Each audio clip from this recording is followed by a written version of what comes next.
vamos falar um pouco sobre a triunidade divina. Para iniciarmos, vamos tomar por base o texto no Evangelho de Jesus, segundo escreveu Mateus, capítulo 3, versículo 13 a 17. E diz assim a palavra de Deus. Então veio Jesus da Galileia ter com João, junto do Jordão, para ser batizado por ele. Mas João o impedia, dizendo: eu é que preciso ir até ti, e tu vens até mim? Jesus, porém, respondeu: consente agora, porque assim nos convém cumprir toda a justiça. Então, ele consentiu.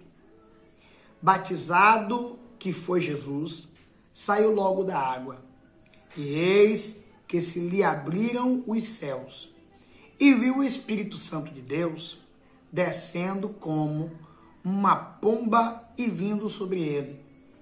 E eis que uma voz dos céus dizia: este é meu filho amado, em quem me comprazo. Eu tomo esta leitura da Bíblia de João Ferreira, na versão de João Ferreira de Almeida, de 1880. Bom, o texto citado como base para nós expormos esse pensamento da Trindade é um dos textos mais usados para isso, pois revela aqui no Novo Testamento as três pessoas da Trindade Divina se manifestando ao mesmo tempo e no mesmo lugar. Nós vamos ver o Pai proclamando, dizendo: este é meu Filho amado, em quem me comprazo. Nós vamos ver o Filho que está sendo batizado por João. E nós vamos ver o Espírito descendo em forma corpórea de pomba, como uma pomba vindo, repousando sobre Jesus Cristo. Bom, a doutrina da Trindade é a verdade mais crucial do pensamento pentecostal. Toda a nossa teologia sistemática, toda a nossa argumentação teológica, todo o nosso credo doutrinário está firmado nessa verdade, está firmado nesta ideia de que Deus é triuno, Pai, Filho e Espírito Santo, uma só divindade, porém manifestando-se, operando, tendo funções e aspectos de três personalidades diferentes. E quando eu digo crucial nos dois maiores sentidos dessa palavra. Crucial pela sua importância para o pensamento pentecostal e crucial também pela sua dificuldade para poder se explicar e para poder se compreender de forma lógica, humana, esta doutrina. Bom, quando falamos de entender esta doutrina de forma lógica, vale ressaltar que nós vivenciamos em relação à doutrina da Trindade o mesmo que Paulo se deparou quando está escrevendo a carta de 1 Coríntios, e ele vai explicar um pouco melhor, não sobre a doutrina da Trindade, mas sobre a questão do pensamento de Deus, da evolução da mente divina, quanto à limitação da mente humana. Paulo está escrevendo aos Coríntios e ele começa a trazer para o pessoal uma explicação, mostrando que aquilo que aqueles homens entendiam como loucura era mais sábia do que toda a sabedoria humana, e que a sabedoria humana diante de Deus era uma loucura. Por que Paulo está escrevendo isso? Qual é a ideia, qual é a intenção de Paulo em estar realizando esse paralelo entre a sabedoria de Deus, a sabedoria humana, a loucura de Deus e a loucura humana, pondo a loucura de Deus como maior do que a sabedoria humana? Vamos buscar entender isso aqui. É porque, tanto para judeus, quanto para gregos, e da mesma forma para romanos, era inadmissível, irracional, incoerente, incompreensível a imaginação, a pregação, a figura, a ideia, a tese de que um filho de Deus, um semideus, um Deus encarnado, morreria de forma tão humilhante, tão sofrida como morreu Jesus. Era impossível para aquele povo aceitar, ter em mente a ideia de um Deus, de um ser divino, que se humilhou a ponto de nascer de uma manjedoura, viver entre os homens de forma comum e normal, com todas as práticas de um homem comum, e morrer de uma forma tão humilhante, mesmo que tenha ressuscitado. Para eles, isso estava fora de cogitação. Para um melhor entendimento, é como se você vivesse há 100 anos atrás. Vamos botar que você está aí, em vez de estar no ano de 2021, você estivesse há 100 anos atrás, você estivesse no ano de 1920.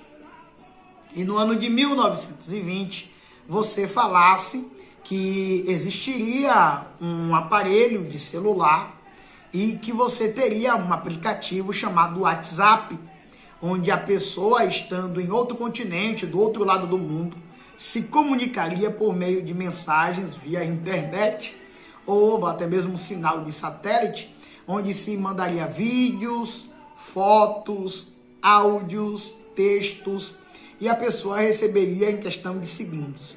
Se você falasse isso no ano de 1920, há 100 anos atrás, as pessoas iriam te chamar de louco, maluco, ninguém ia acreditar em você. Iam te internar, te pôr no hospício, no manicômio, dizer que você estava completamente fora de si. Era muito difícil, seria difícil demais de alguém acreditar e aceitar algo tão grande, algo tão avançado. As pessoas não conseguiriam compreender, por não conseguir compreender, não acreditariam e chamariam isso de loucura, sendo que você, na verdade, estava sendo extremamente sábio, uma sabedoria, um raciocínio, uma mente tão avançada que eles não conseguiam acompanhar. Assim era a mente de Deus. Aquilo que aquele povo estava chamando de loucura, na verdade, era a extrema inteligência e sabedoria de Deus, que a mente humana, sendo extremamente limitada, não conseguia acompanhar, não conseguia compreender e achava as coisas de Deus uma loucura. Assim é a doutrina da Trindade. É algo que desafia, em alguns pontos, a racionalidade humana. Porém, não é impossível de se crer, de se compreender, de se aceitar. Principalmente quando você passa a olhar pelos lados da fé. Fé e doutrina devem andar lado a lado. Pois a Bíblia Sagrada vai nos dizer, no livro de Hebreus, capítulo 11, versículo 3, que pela fé temos o entendimento de que Deus, por sua palavra, criou todas as coisas. Ora, sem fé, é impossível que nós venhamos crer que apenas usando palavra, todo este mundo veio existir. Podemos até crer em um ser superior, que está além dos limites humanos, que criou todo mundo. Agora, que tudo isso foi feito apenas pelo poder da palavra, sem nenhum esforço, sem nenhuma ação, sem nenhum movimento de mãos, apenas a palavra dizendo haja e as coisas foram surgindo, é extremamente difícil crer de forma lógica. Porém, pela fé, conseguimos compreender, e não só compreender, como também aceitar esta ideia. Na verdade, muitas coisas na vida humana se dividem em três. Por exemplo, o Sol. O Sol é formado de luz, calor e fogo. Luz, calor e fogo. E mesmo sendo três, o Sol é um só. A energia é formada, a eletricidade, melhor dizendo, é formada, acontece em três partes, em três elementos. E ninguém para de usar a energia porque não consegue explicar como que a energia, a eletricidade funciona em três. A luz funciona também em três partes. Nenhum desses três raios sozinho é a luz, mas esses três tipos de raios diferentes juntos formam a luz e ninguém fica no escuro porque a luz é dividida em três raios diferentes. O átomo é dividido em diversas partículas, sendo três as partículas principais. Mas o átomo não deixa de ser átomo por causa disso. A água, algo que é extremamente essencial para a vida humana, passa por três estágios mas ninguém morre de sede, porque a água passa por 3 estágios. O próprio homem é dividido em corpo, alma e espírito, espírito, alma e corpo, alma, corpo e espírito, como você preferir chamar. Outro dia nós debatemos sobre isso, a ideia hoje aqui não é essa. A imagem também é dividida em 3 dimensões. Diversas coisas na criação da natureza, tanto quanto na criação do homem, se dividem em 3. Deus está assinando e provando a sua triunidade através da sua criação, colocando a sua identidade, o seu DNA em sua criação. Porém, quando se trata de Deus, quando se trata de uma verdade divina, da triunidade de Deus, logo o inimigo vai tentar deturbar o ensinamento da doutrina, o ensinamento da palavra de Deus, para tentar fazer com que os homens rejeitem este ensinamento que é extremamente crucial para uma fé viva e eficaz e uma sabedoria melhor, o melhor entendimento, a melhor compreensão de diversas coisas em relação à palavra de Deus. Porém, eu entendo que o maior desafio aqui não é nem a limitação da raça humana, a limitação da mente humana em compreender as coisas espirituais. Eu entendo aqui que o maior desafio desta doutrina seja como explicar a triunidade divina, um Deus trino, e ligar isso ao monoteísmo ensinado em toda a Bíblia. Toda a Bíblia defende que há um único Deus. Toda a Bíblia defende que Deus é um só. E como nós vamos ligar, como nós vamos conciliar isto? Como defender um monoteísmo bíblico e, ao mesmo tempo, defender a triunidade divina? Há muitas coisas para estudarmos e examinarmos a fim de explicar isto. Então, vamos lá. Primeiro, vamos entender o que é a Santíssima Trindade. Eu separei algumas informações aqui. Primeiro, o termo Trindade foi empregado por Teófilo de Antioquia no século II d.C., em sua forma grega. Entretanto, é possível que os crentes dos primórdios da igreja já utilizavam esta palavra, este vocábulo. Bom, esse vocábulo era usado para designar o mistério de uma só divindade coexistente em 3 pessoas absolutamente distintas e coiguais. Todavia, o estabelecimento do termo é atribuído ao apologista cristão Tertuliano de Cartago. Coube ao bispo de Alexandria, Atanásio, a elaboração do credo que sedimentou a ortodoxia doutrinária.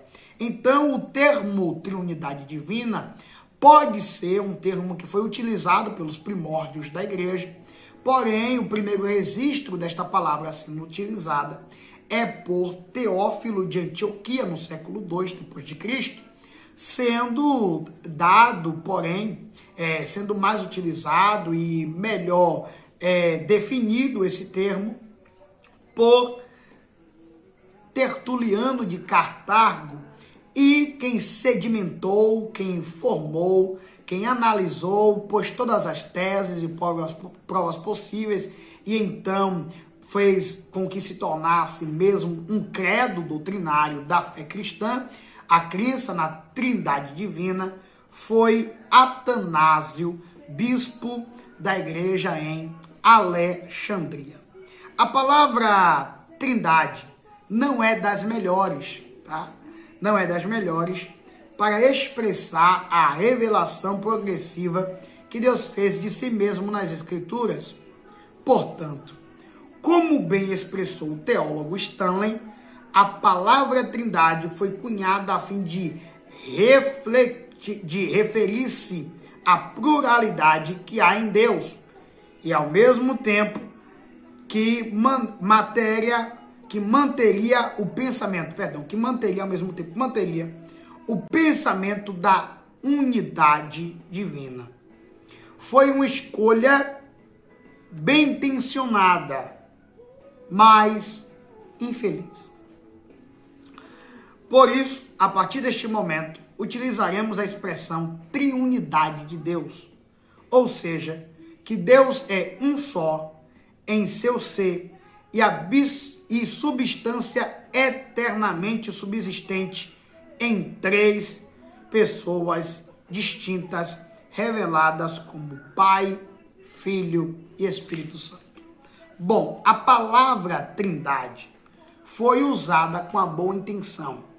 Porém, a palavra Trindade abre uma margem, dá um espaço grande para a crença trinitária, que acredita existir três deuses. E esta não é a nossa intenção. Nós vamos examinar logo como é que essa crença trinitária defende, como é que eles pensam, e esta é uma crença errada. Não há três deuses. Deus é um só, coexistente em três personalidades diferentes, e nós vamos, dentro daquilo que a mente humana consegue raciocinar, vamos tentar explicar como funciona essa unidade e, ao mesmo tempo, esta divisão. Mas esse termo abre espaço para esse pensamento de três deuses, quando não é essa a intenção. Então, os teólogos entendem ser melhor para expressar a unidade composta de Deus o termo triunidade. Deus é triuno. Deus tem triunidade e não trindade, abrindo espaço aí para um pensamento trinitário, o qual não é a nossa intenção. Bom, sobre o credo de Atanásio, vamos entender um pouco melhor. Segundo Stanley, historicamente, a igreja formulou a doutrina da triunidade em razão do grande debate sobre a relação entre Jesus e o Pai. Os primórdios da igreja tinham, como até hoje muita gente tem, inclusive eu mesmo, eu tive muita dificuldade, eu estudei muito, eu bati muito minha cabeça, tive muita dúvida quanto a isso, como que era esse relacionamento entre Deus, Pai e Espírito. Isto, irmão, me preocupou muito. Essa crença na Trindade Divina, na Triunidade Divina, me preocupou muito, eu tive muita dúvida, por muito tempo faltou eu entender, aceitar esta realidade. Para mim, foi muito difícil entender esse relacionamento entre esses seres, o Pai, o Filho e o Espírito Santo. Foi muito difícil entender, e a igreja tinha esta extrema dificuldade em entender esse relacionamento entre o Pai e o Filho, entre o Espírito e o Filho, o Espírito e o Pai. Havia esta dificuldade, e em busca de compreender como se dava esse relacionamento, que eles passaram a entender e a aceitar que Deus é um ser coigual, coexistente, porém dividido em três personalidades diferentes. Foi a partir da busca entre conhecer o Pai e o Filho, o relacionamento entre Jesus e Deus, que eles perceberam que não era só isso, não era Jesus e Deus. Deus é um ser triuno. Não tem como eu entender a relação entre o Pai e o Filho sem entender a relação entre o Pai, o Espírito e o Filho, pois eles são coiguais e coexistentes. Bom, dentro dessa discussão eles buscam entender, e com toda razão, Atanásio é considerado o pai da ortodoxia, em virtude de seu zelo em prol da pureza doutrinária das Sagradas Escrituras. No credo em que elaborou, assim professa sobre a triunidade: adoramos um Deus em triunidade, e a triunidade em unidade, sem confundir as pessoas, sem separar a substância. Então, adorando o Filho, eu adoro ao Pai e ao Espírito. Adorando ao Espírito, eu adoro ao Pai e ao Filho. Adorando ao Pai, eu adoro ao Filho e ao Espírito. Vamos aqui examinar um pouco algumas crenças inadequadas sobre a Trindade Divina. Primeiro, modalismo. São mais crenças, mas decidi aqui resumir em duas. Modalismo. O que é que o modalismo prega? Modalismo, também conhecido por sabelianismo, é a ideia de que o Pai, o Filho e o Espírito Santo não são três pessoas distintas, mas três modos diferentes da revelação ou manifestação da única pessoa que é Deus. De acordo com o modalismo trinitariano, as três pessoas confundem-se em uma pessoa. Portanto, Deus seria uma única pessoa que é dividido em três, ou melhor, que usa três máscaras diferentes. A ideia vem da figura de um ator de teatro grego que desempenhava mais de um papel em uma peça, ao entrar em cena usando máscaras diferentes. Então, neste caso aí, o que é que o modalismo, também chamado como sabelianismo, e também sendo uma linha diferente, mas é uma linha trinitariana, o que é que ele acredita? Acredita que Deus é um só, tá? Deus é Deus e ponto final e acabou. Só que no decorrer da história humana, no decorrer da sua revelação aos homens, ele apareceu primeiro usando a máscara do Pai. Ele não é o Pai em si, essa figura de um Deus paterno que temos, não é a totalidade da figura de Deus. É apenas uma máscara que Deus usou para se revelar ao homem.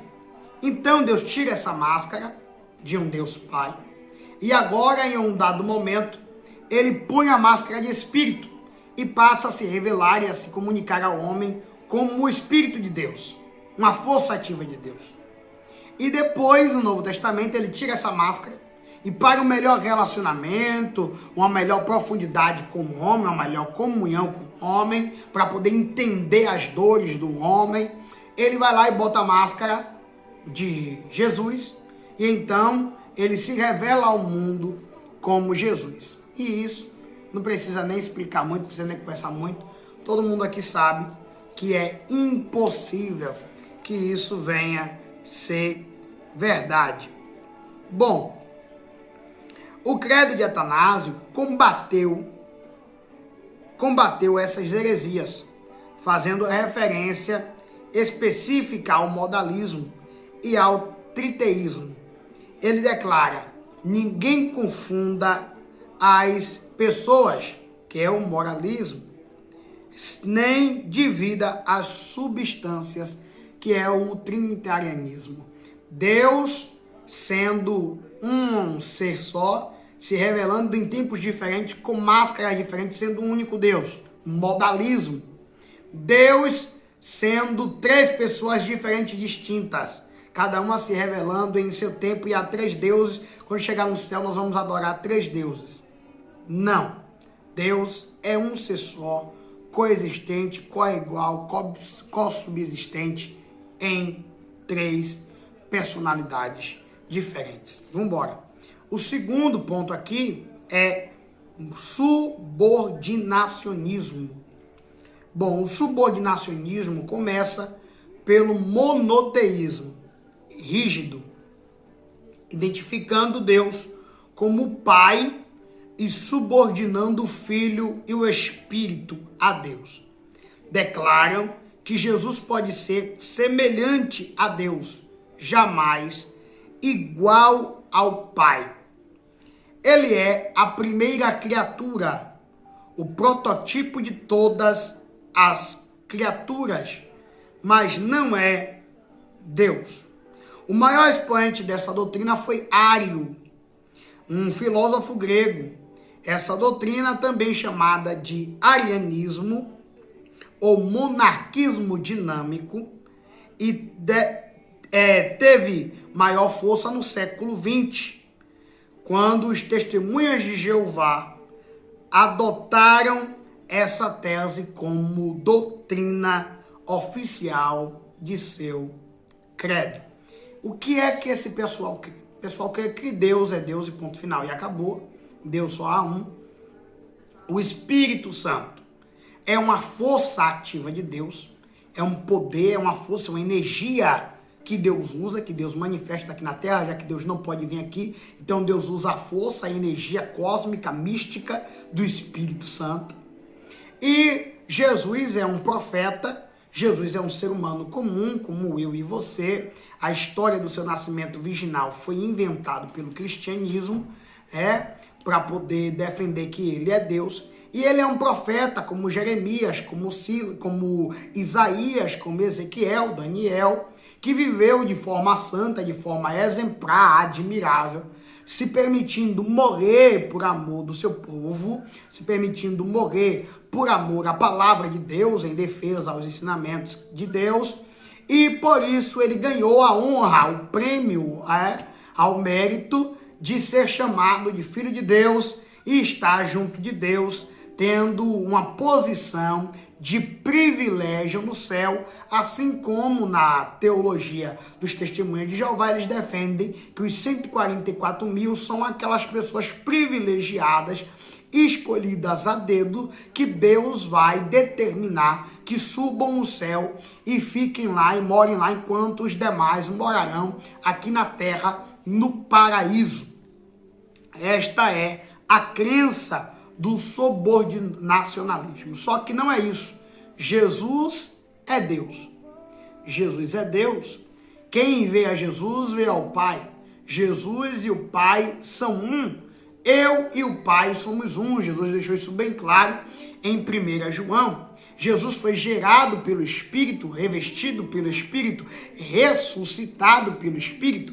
Então Jesus, Deus e o Espírito Santo, todos compõem a mesma substância divina e todos são coexistentes desde a eternidade e co-iguais. Esta teoria do subordinacionismo também é uma teoria, é uma crença errônea em relação à identidade de um Deus triuno. Bom, o que a Bíblia ensina sobre a triunidade?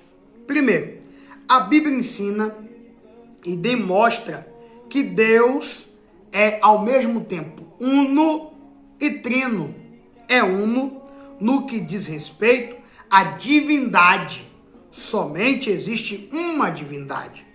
Ele é trino no que diz respeito à personalidade.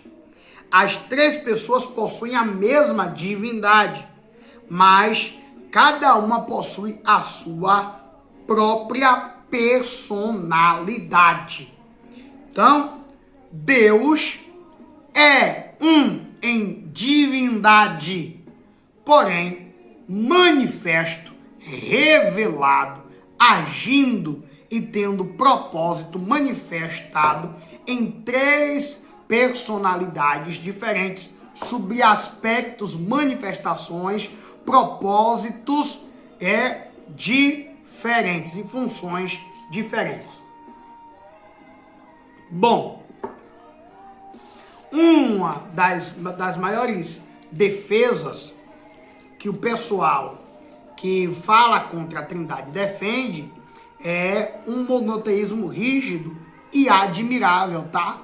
Rígido e admirável.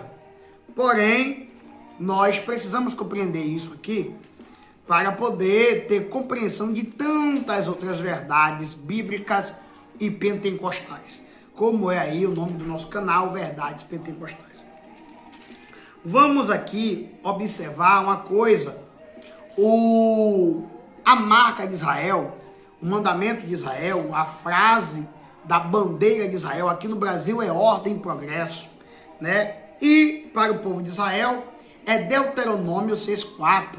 O que diz em Deuteronômio 6,4? Deuteronômio 6,4 está escrito assim: ouve, Israel, o Senhor nosso Deus é único Senhor. Ouça isso, Israel. É uma ordem de Deus para Israel. O Senhor nosso Deus é o único Senhor. Só há um Deus e acabou. Não adoramos a Jesus, não adoramos a Espírito Santo, a Espírito de Deus, porque só há um Deus digno de ser adorado. Só que quando nós vamos pegar esse texto, trazer ele numa versão mais antiga, quem tem domínio aí do hebraico, pega esse texto aí em uma versão, né, do texto masorético e vai traduzir, vai entender, vai interpretar. Vai entender que a palavra único que aparece, que é traduzido, o vocábulo que é traduzido por único nas nossas versões bíblicas, é o vocábulo errad. Errad. Errad é a palavra hebraica usada para uma unidade composta. O que é uma unidade composta? Um cacho de uva. São várias uvas que juntas formam um cacho. É uma unidade composta. A tangerina é uma fruta. Porém, ela se divide em gomos diferentes. É formada por uma unidade composta. Isto é, uma unidade composta é errad. O termo usado para uma unidade solitária, vamos usar uma manga. Uma manga é uma manga. Uma manga não é uma unidade composta. Uma manga é uma manga. Deus não está sendo chamado de único Deus no sentido de como uma manga, que é um só, é um ser solitário. Mas, sim, ele está sendo chamado de único com a palavra hebraica errad, que é a palavra usada em toda a Bíblia para definir, em toda a Bíblia hebraica, para definir uma unidade composta. Enquanto que se fosse uma unidade solitária, o termo seria Yahid. Yahid, uma unidade solitária. Eu tenho uma Hilux, um único Hilux, um carro Hilux. Isto é Yahid.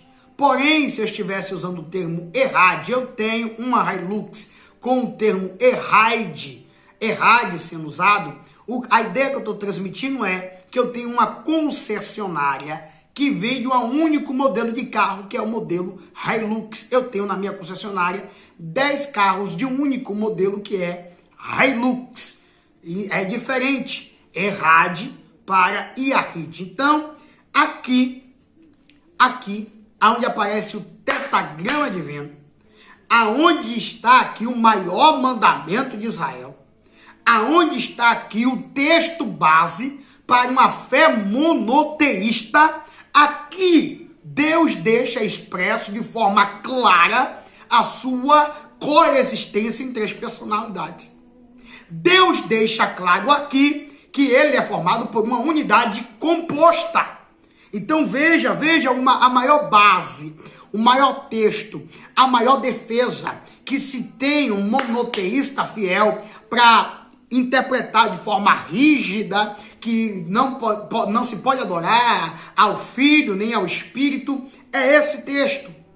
Mas, todavia, nós vamos aqui, dentro de uma interpretação do termo hebraico, entender que aqui está falando de Deus como uma unidade composta. Então, aqui, Deus está, mais uma vez, revelando a sua triunidade. Vamos pensar um pouco melhor sobre isso. Vamos ler aqui algo. Vamos olhar as evidências da triunidade no Antigo Testamento. Ainda que o Antigo Testamento não apresente provas tão claras para a doutrina da triunidade quanto as do Novo Testamento, nele podem ser encontrados grandes números de evidências que atestam a existência de uma pluralidade na divindade. Primeiro, em Gênesis 1, o nome hebraico para Deus é Elohim. Esse nome ocorre em toda a Bíblia, assim, dependendo da versão. Estamos falando aqui cerca da versão de João Ferreira de Almeida, corrigida fiel, cerca de 2.500 vezes. No Antigo Testamento, sendo ela a forma plural de El, que é o nome comum para Deus entre os semitas. Para alguns, o fato de Elohim ser um nome plural não prova a triunidade, mas apenas indica a riqueza e a plenitude do ser divino. Porém, Strong, um grande teólogo maravilhoso, nos adverte que o fato de Elohim ser algumas vezes usado num sentido restrito, como aplicável ao filho, e alguns textos, como Salmo 45, versículo 6, como Hebreus 1:8, não vamos ler por conta de tempo, a ideia do vídeo não é ser muito longa, não nos deve impedir de crer que o termo era originalmente considerado como contendo uma alusão acerca a certa pluralidade na natureza divina. Então, o termo Elohim, que é o termo que aparece em Gênesis 1 para denominar Deus, é um termo usado e algumas vezes até traduzido como deuses. E também alguns creem que seja para identificar a riqueza, a magnitude de Deus. Porém, a ideia fixa e real do termo Elohim é demonstrar um Deus coexistente, co-subsistente em outras formas, em outras maneiras. Então, neste caso, falando de uma fé monoteísta, de uma fé pentecostal, sendo Deus um Deus triun. Talvez quando Moisés escreveu, ou quando Esdras está ali juntando todas as fontes, todos os documentos e reformando a lei, refazendo aí o Pentateuco, unindo tudo isso, ele não tem a total compreensão da importância de usar esse termo, mas hoje nós entendemos que Deus estava inspirando eles para escrever dessa forma, para já no capítulo 1, versículo 1 das Sagradas Escrituras, deixar bem claro a sua natureza divina, sendo triuna.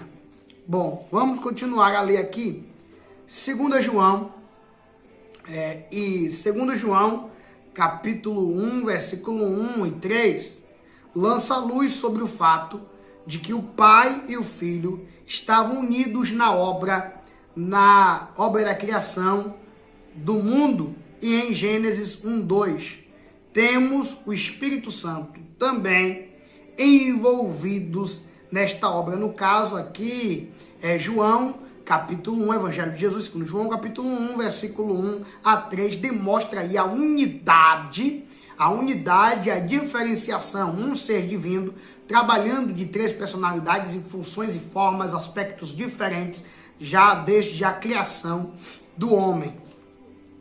No Antigo Testamento encontramos ainda referências nas quais Deus fala de si mesmo no plural, como, por exemplo, façamos o homem conforme a nossa imagem e segundo a nossa semelhança, Gênesis 1:26, Deus está falando de si mesmo em forma plural, demonstrando ali a presença do Pai, do Filho e do Espírito Santo. Há quem interprete o plural como incluindo os anjos, mas qualquer inferência de que outros tenham tomado parte em nossa criação é completamente alheia ao capítulo como um todo e ao desafio presente em Isaías 40, versículo 14. Com quem tomou ele conselho? Sendo Deus coexistente, coigual, subsistindo em três, ele, Deus, em três formas, em três pessoas, decidiu fazer os homens. Só que Isaías está de forma profética, é claro, eu sei que você vai argumentar isso, de forma profética, mas está, assim, de fato, afirmando que com quem Deus tomou conselho na hora de criar o homem, criar as coisas. Quem ensinou ele? Quem demonstrou ele? A quem ele perguntou? A quem ele pediu ajuda?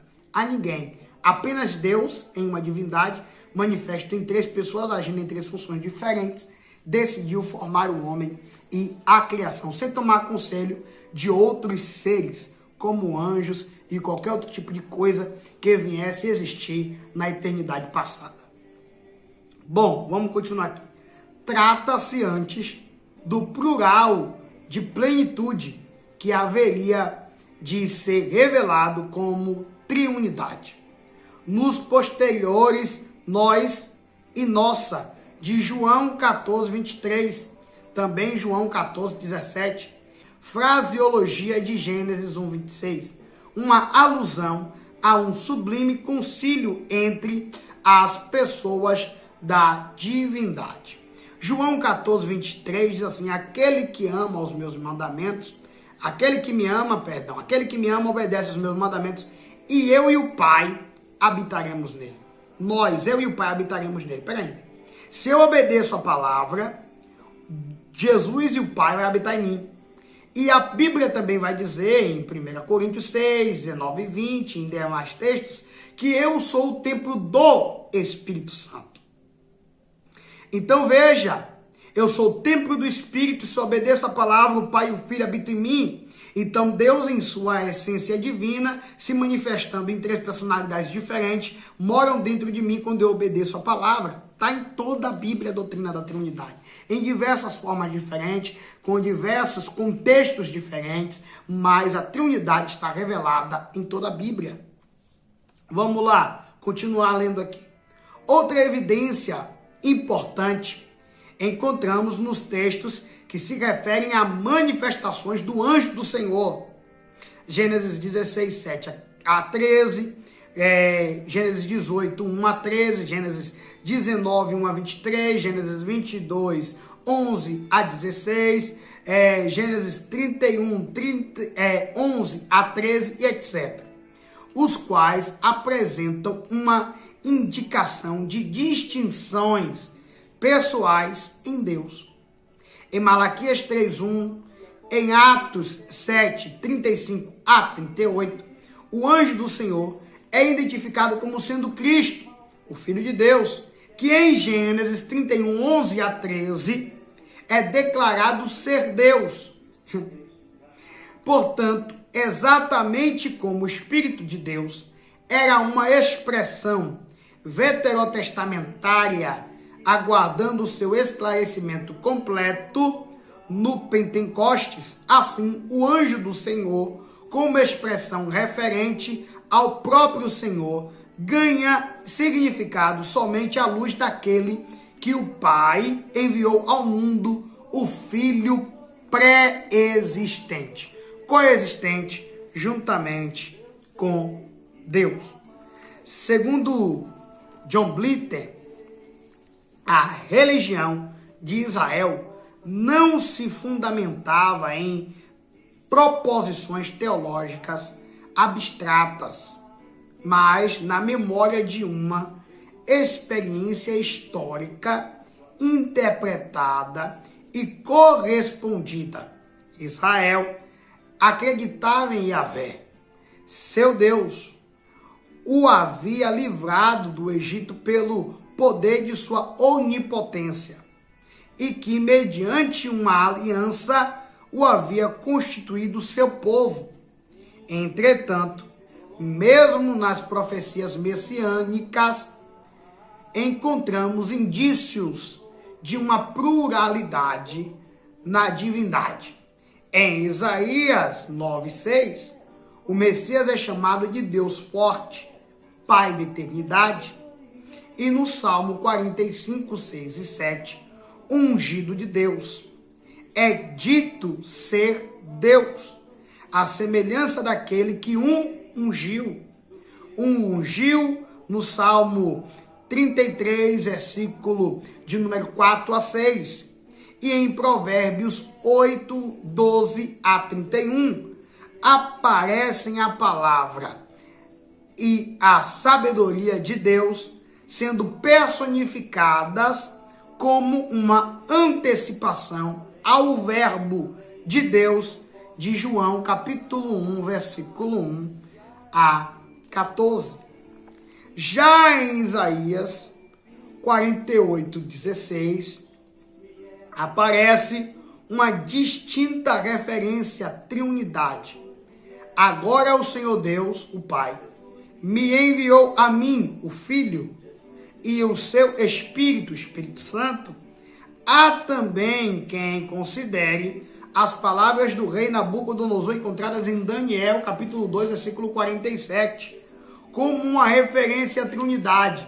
Certamente, o vosso Deus é Deus dos deuses, o Pai, e o Senhor dos Reis, o Filho, e o revelador dos mistérios, sendo este o Espírito Santo. Portanto, reconhecemos que o Velho Testamento contém uma clara antecipação de plena revelação da triunidade que vai ser melhor revelada no Novo Testamento. Bom, uma vez que a revelação da verdade é progressiva, encontramos no Novo Testamento provas concretas. É no Novo Testamento que vamos encontrar que a revelação é progressiva. No Antigo Testamento temos a sombra, os símbolos, mas é no Novo Testamento que vamos ter a maior base, as maiores afirmações quanto à doutrina de um Deus triuno, que lança luz sobre as evidências, melhor dizendo, encontradas no Antigo Testamento. O cumprimento das profecias messiânicas e a promessa do Espírito Santo são unânimes, elucidativas para a compreensão deste tema. Os ensinos de Jesus Cristo são igualmente de natureza a enfatizar esta distinção. Na promessa do Espírito Santo, ele fala a respeito de outro Consolador. Isso aqui é profundo demais. E todos os que viessem a crer deveriam também ser batizados em nome do Pai, do Filho e do Espírito Santo. Mateus capítulo de número 28, versículo 16. Veja como que é clara e é evidente a doutrina da Trindade. Aqueles que viessem crer, ser discipulados, deveriam ser batizados em nome do Pai, do Filho e do Espírito Santo. Deus é triuno. Essa distinção. Na promessa do Espírito Santo, ele fala a respeito de outro Consolador. Ele prometeu isso. Bom, na promessa feita pelo anjo a respeito do novo nascimento de Jesus, encontramos uma referência distinta aos membros da Trindade. Lucas capítulo 1, versículo 35. Que viria a tornar-se ainda mais notória por ocasião do seu batismo. O texto que nós acabamos de ler, ou que nós lemos no começo do nosso estudo, mostrando ali no batismo de Jesus a manifestação da distinção entre o Pai, o Filho e o Espírito Santo. Portanto, o Novo Testamento também reconhece o Pai como Deus, a Jesus Cristo como Deus e ao Espírito Santo como Deus. E eu vou deixar na descrição aí do nosso vídeo todos esses textos que nós temos aí como base aqui no Novo Testamento. Caminhando para a gente encerrar, porque a proposta do vídeo não é passar de 1 hora, a distinção entre os membros da Trindade, a divisão entre os membros da Trindade. Bom, muito embora a expressão, porque três são que testificam no céu: o Pai, a Palavra e o Espírito Santo. E estes três são um. Que algumas versões da Bíblia trazem em 1 João 5, 3 e 8, provavelmente não fazia parte do original e tenha sido acrescentada posteriormente. Isto não invalida em nada a doutrina bíblica da Trindade. Alegar que o Pai, o Filho e o Espírito Santo são semelhantes, são simplesmente três aspectos diferentes de um único ser divino se manifesta é confundir o conceito bíblico a respeito. Se assim fosse, a quem Jesus Cristo estaria se dirigindo ao orar ao Pai, porque então deveria ser mencionados separadamente os membros, também personalidades distintas entre o Pai, o Filho e o Espírito Santo. Isto é claro, não apenas nas características pessoais atribuídas aos três, como também no fato de o Pai ter enviado o Filho e o Pai e o Filho enviarem o Espírito Santo. João 14:16 e 26 e 16:7. Alguns têm tido dúvidas quanto aos ensinos sobre o Espírito Santo, imaginando ser ele apenas um poder despersonalizado proveniente de Deus. Porém, os ensinos de Cristo não deixam dúvidas a esse respeito. Ao prometer o Espírito Santo, ele disse: convém-vos que eu vá, porque se eu não for, o Consolador não virá para vós outros. Se, porém, eu for, eu vos enviarei. Que eu vá. Então, é necessário que Jesus venha. Para que o Espírito Santo, é necessário que Jesus fosse para o Pai, para que o Espírito Santo viesse a nós. João 16:7. A palavra Consolador é traduzida no termo grego Paracleto, que em João 14:26 é identificado como sendo o Espírito Santo. De acordo com o teólogo James Robertson, do ensino de Jesus, não resta a menor dúvida que o outro Paracleto é uma pessoa. A cada passo, Jesus fala desta maneira: ele ensinará todas as coisas, ele me glorificará. Personalidade implicada no título Paracleto, o qual, em algumas versões, é traduzido impropriamente conformador. A palavra significa um que é chamado para ficar no lugar do outro, especialmente em ocasiões de dificuldade e conflito. É, portanto, a palavra que designa um advogado,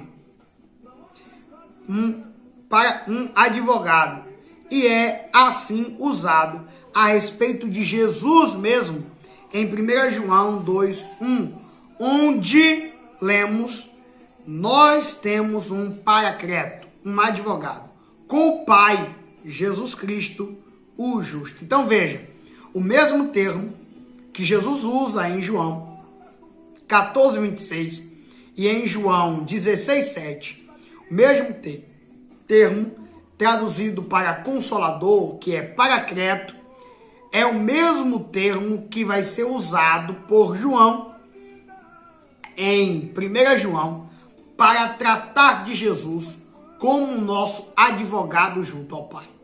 Então veja, o mesmo termo, a mesma palavra que demonstra a identidade e a personalidade do Espírito é usado para demonstrar a personalidade e a função de Jesus como nosso advogado diante de Deus. Mais uma vez, não só na língua hebraica, como agora também na língua grega, não só na natureza, como nos textos bíblicos do Antigo e do Novo Testamento, nas próprias declarações de Deus a respeito de si mesmo e nas próprias declarações de Cristo a respeito de si mesmo, tanto no Antigo quanto no Novo Testamento, através das figuras, dos símbolos, dos sinais. Tudo que existe, tudo que há, todas as verdades que existem no mundo apontam para a suprema verdade, que é Deus, e apontando para a suprema verdade, que é Deus, apontam para a suprema verdade, a crucial verdade do pensamento cristão e principalmente pentecostal, de que Deus é triuno. Para a gente encerrar, portanto, a doutrina da Trindade não está baseada em especulações, em loucura, em pensamentozinho de pentecostal maluco ou de neopentecostal que sai rodando e caindo das cadeiras. Não, nada disso. E conjecturas humanas, pensamentos humanos.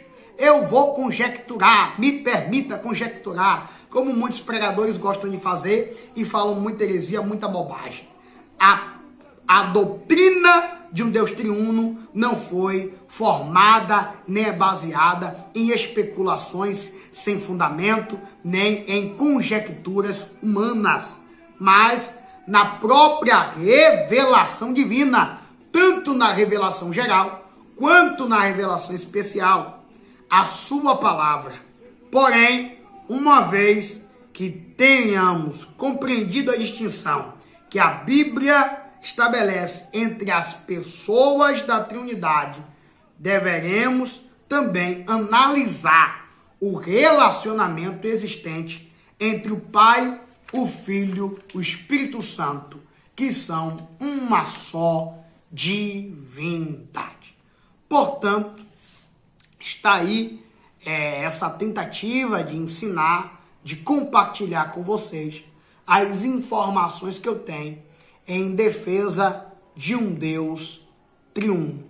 Deus é triuno, Deus é trino, Deus é uno, porém existendo uma só divindade. É uma divindade coexistente em três personalidades que agem de forma diferentes, que agem com propósitos e funções diferentes. Então, eu espero ter ensinado, eu espero ter ajudado você a compreender melhor a doutrina da Trindade, a ter melhores argumentos para defender a doutrina da Trindade